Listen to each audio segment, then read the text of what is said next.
ایک بہن کا ہم سے سوال تھا کہ آنتوں کی سوزش کے لیے کوئی ایسا قہوہ بتا دیں جس سے آنتوں کی سوزش جو ہے وہ دور ہو جائے اور یہ تیزابیت وغیرہ کے اندر بھی جو ہے وہ فائدہ مند ثابت ہو۔ تو اس کے لیے میں یہاں پر ایک ویڈیو جو ہے وہ بنا رہی ہوں۔ ایسی خواتین یا ایسے مرد حضرات جن کو آنتوں کے اندر گرمی ہو، سوزش ہو اور ان کو ایسیڈیٹی وغیرہ کی پرابلم بھی جو ہے وہ رہتے ہوں، تو ایسے لوگ جو ہے وہ ہلدی، ملٹھی، سونف یا پھر ہلدی، سونف اور چھوٹی الائچی اس کا قہوہ بنا کر استعمال کریں۔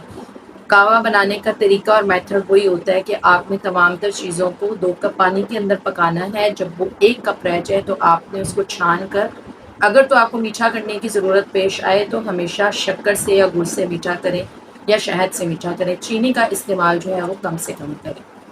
مزید اچھی سے اچھی ویڈیوز کے لیے چینل کو سبسکرائب کریں۔ السلام علیکم۔